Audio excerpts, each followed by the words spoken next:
So guys ఈ రోజు episode చూసిన తర్వాత ఎంత మందికి శ్రీజాని అండ్ ప్రియాని చూస్తే ఒళ్ళు మండిందో కామెంట్ చేయండి. నాకైతే మాత్రం బుర్ర పిచ్చెక్కిపోయింది భయ్యా, చెప్తున్నాను. వాళ్ళిద్దరూ ఎంత బిల్డప్ అంటే, ఎంత ఓవర్ యాక్షన్ అంటే, చూస్తున్నంత సేపు దేవుడా ఏంటిది సాయిరామ్ అన్నట్టు అనిపించింది అనమాట. సో మ్యాటర్ ఏంటంటే, సంజన క్యాప్టెన్ ఏది చెప్పినా అది చెయ్యాలని చెప్పి నాగార్జున గారు క్లియర్ గా ఎక్స్ప్లెయిన్ చేస్తారు. నిన్న అయిపోయింది. ఈవిడ సంజన వచ్చి ఇంట్లో ఏ దొంగతనం జరగకూడదని చెప్పి ఒక కాపలా, ఫుడ్కి ఒక కాపలా పెడదామని చెప్పి కుకింగ్ మానిటర్ అయిన ప్రియాని నువ్వు కాపలాగా పెడదాం అనుకుంటున్నాను, ఈ రోజు నుంచి ఇంట్లో దొంగతనం జరగకూడదు నేను క్యాప్టెన్ గా ఉన్నంత వరకు అని చెప్పి ఆవిడ ఒక నిర్ణయం తీసుకున్నారు. బాగానే ఉంది కదా. ఈవిడేమో నేను చెయ్యను, నేను ఎందుకు చెయ్యాలి, నేను కుకింగ్ మానిటర్కే చెయ్యాలా లేదా ఇక్కడ కాపలా కూర్చొని అన్నట్టుగా మాట్లాడేసి తర్వాత ఏమంటారు తెలుసా ప్రియా, ఇక్కడ ఎవ్వరు దొంగతనం చేయకండి, మేడం గారు తెచ్చి మనకి ఇస్తారు అంటే ఏంటి ఏంటి ఏంటి ఏంటి ఏంటి బిల్డప్ ఏంటి, ఏంటి ఓవర్ యాక్షన్ ఏంటి అసలు. వామ్మో నాకైతే పిచ్చి పీక్స్కి వెళ్ళిపోయింది. ప్రియా ఏంటంటే దొంగతనం జరగాలని కోరుకుంటుంది. ఈవిడ క్యాప్టెన్ చెప్పిన మాట వినాలని నాగార్జున గారు చెప్పిన దానికి విలువ లేదు, తీసి పడిసింది ఎక్కడో. ఆవిడ అంతే, శ్రీజ అంతే. ఈ శ్రీజకి ఏం సంబంధం మధ్యలో?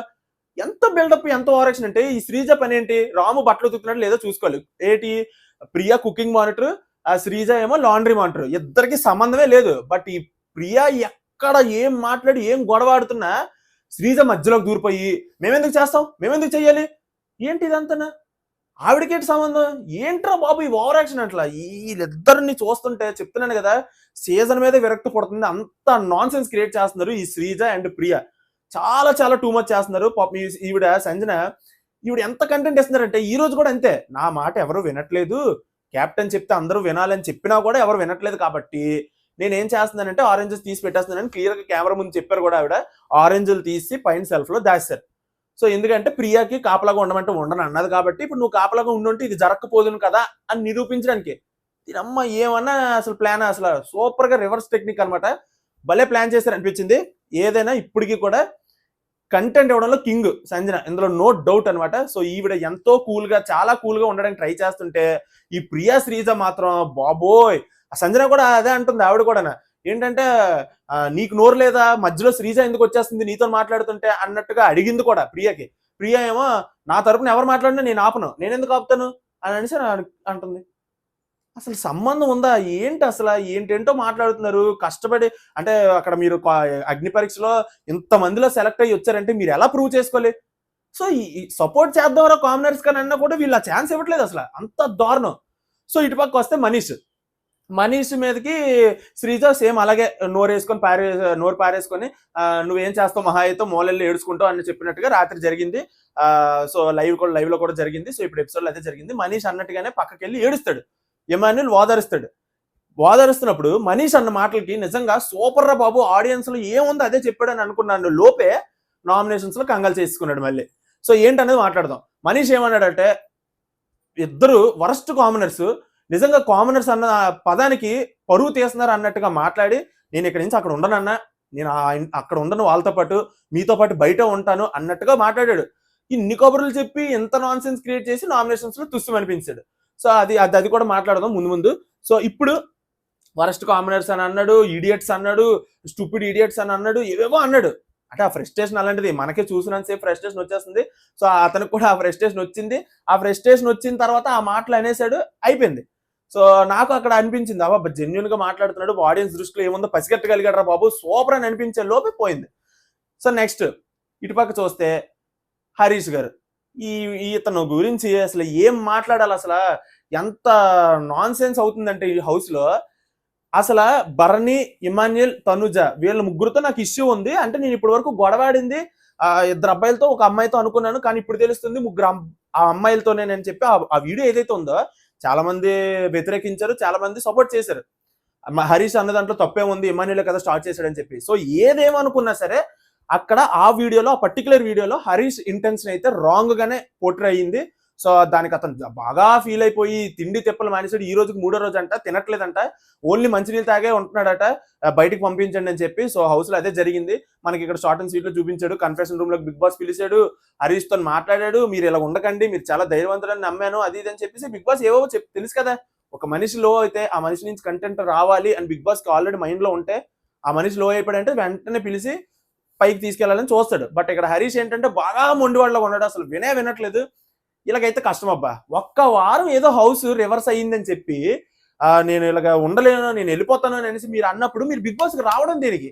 అలాగంటే కౌశల్ అయిపోవాలి, త్రూ అవుట్ సీజన్ అంతా టార్చర్ పెట్టాడు అతన్ని. కౌశల్ ఏమైపోలి, అభిజిత్ ఏమైపోలి, కొన్నిసార్లు అయితే అభిజిత్కి ఒక గ్రూప్ లాగా ఫామ్ అయ్యి కూడా అభిజిత్ని టార్చర్ పెట్టారు, అలా కూడా జరిగింది. సో ఇవన్నీ తట్టుకున్న వాళ్ళు విన్నర్లు అవ్వలేదా? సో దేనికి వచ్చినట్టు ఇలాగైతే బిగ్ బాస్ కి మొండోడు, కోపిష్టి, కోపం చూపించేస్తాను, ఏడుపొస్తాను అన్ని చూపిస్తున్నారు. అతని మనసులో ఏమొస్తే అది బయటకు వచ్చేస్తుంది. కానీ ఏం చేస్తాం, చాలా మొండి వాళ్ళగా ఈ హౌస్కి సెట్ కాని వాళ్ళగా నాకైతే అనిపిస్తుంది. సో మీ ఒపీనియన్ ఏంటి? ఈ నిరాహార దీక్ష మీద కామెంట్ చేసి చెప్పండి. సో బిగ్ బాస్ ఏమైనా బయటకు పంపించేస్తారా అతని కోరిక మేరకు ఏదో చూడాలి. ఎందుకంటే బాగా డల్గా మొహం మార్చుకొని ఒక మూల వెళ్ళి కూర్చుంటున్నాడు. హౌస్ని అసలు పట్టించుకోవట్లేదు, హౌస్లో ఎవరితోని మాట్లాడట్లేదు. సో అదే జరుగుతుంది హౌస్లో. సో దానిపైన మీ ఒపీనియన్ ఏంటో జెన్యున్ గా కామెంట్ చేసి చెప్పండి. తర్వాత వచ్చాయమ్మ సుత్తి నామినేషన్లు, మళ్ళీ 2 రోజులు సాగదీశాడు నామినేషన్లు, అదే సోది.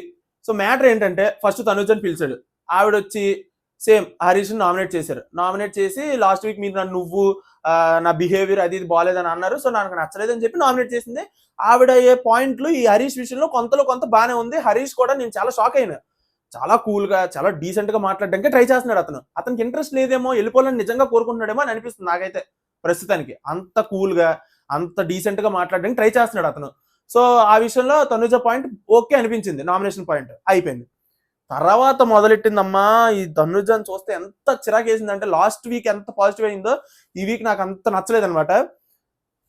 ఆ తర్వాత నామినేట్ చేసింది ఎవరినో కాదు, ఫ్లోరన్ దేనికి నామినేట్ చేసిందంటే, నువ్వు ఫ్రీ బర్డ్ అన్నందుకు నువ్వు హట్ అయ్యావు, కానీ నువ్వు అన్న పదం ఇంకా పెద్దది, లేకపోతే సంజన గారి షాంపూ బాటిల్లో నువ్వు కండిషనర్ అవి ఇవి కల్పిస్తావు, అది అసలు నువ్వు చేస్తావని అసలు ఎక్స్పెక్టే చేయలేదు.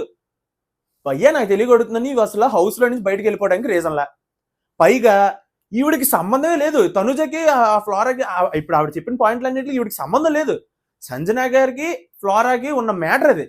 ఈవిడ మధ్యలో దూరిపోయి ఆ పాయింట్ ఎందుకు ఎత్తాలి? ఆ నామినేషన్ అంటే ఏంటి? హౌస్ నుంచి బయటకు పంపడానికి వేస్తే నామినేషన్లు. నీకేం ప్రాబ్లం ఉంది? నీకు ఆ ఫ్లోరా గారి వల్ల ఏంటి ఇబ్బంది అని నువ్వు నామినేట్ చెయ్యాలి, కానీ నువ్వు ఫ్రీ బర్డ్ అన్నందుకు ఆ మ్యాటర్ నీకెందుకు? సో ఫ్లోరా గారు కూడా ఇక్కడ బాగా రెస్పాండ్ అయ్యారు అనిపించింది. కానీ ఆవిడకి ఉన్న ప్రాబ్లం ఏంటంటే లాంగ్వేజ్. సో ఆ లాంగ్వేజ్ కానీ ఆవిడ కొంచెం నేర్చుకొని ఇంకా మాట్లాడడం స్టార్ట్ చేస్తే ఆవిడకి పర్లేదు, తెలివి ఉంది, తెలుసు, అన్ని గమనించగలరన్న ఆలోచన అయితే వచ్చింది. సో బాగానే ఎంతలో రిప్లై ఇవ్వాలో అంతలో రిప్లై ఇచ్చారని అనిపించింది. బట్ ఆ రీజన్ అయితే మాత్రం తనుజ చెప్పింది వరస్ట్ అని అయితే నాకు అనిపించింది.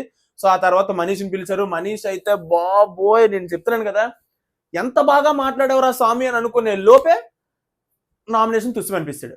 రాత్రే 2 వరస్ట్ కామనర్స్ అన్నావు, ఇడియట్స్ అన్నావు, స్టూపిడ్స్ అన్నావు, వాళ్ళు నేను ఇంకా ఇచ్చేయను, హౌస్ని కంట్రోల్లో తీసుకుందాం అనుకుంటున్నారు, కెమెరాల ముందు ఇచ్చేసేస్తున్నారు, గొడవాడేస్తున్నారు, అరిచేస్తున్నారు, అందరూ ఇన్ని కబుర్లు ఆడినోడివి.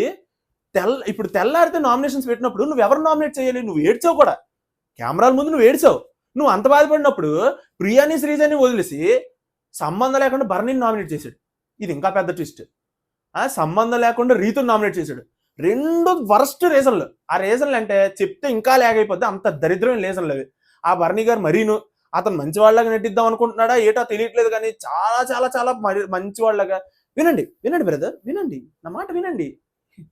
ఎవరి నటనలో వాళ్ళు ఉన్నారు, మనమే ఇక్కడ పిచ్చోళ్ళమే చూస్తున్నామే. సో అలా అనిపించింది నాకైతే.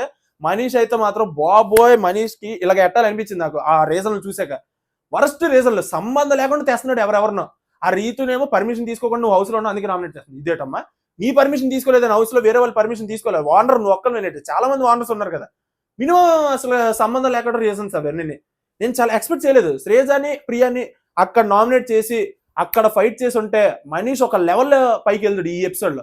సో నాకైతే అస్సలు నచ్చలేదు భయ్య, చాలా చాలా చాలా చిరాకేసింది మనీష్ నామినేషన్ చూసిన తర్వాత. సో అంత దరిద్రంగా సాగించారనమాట ఈ నామినేషన్ ప్రాసెస్.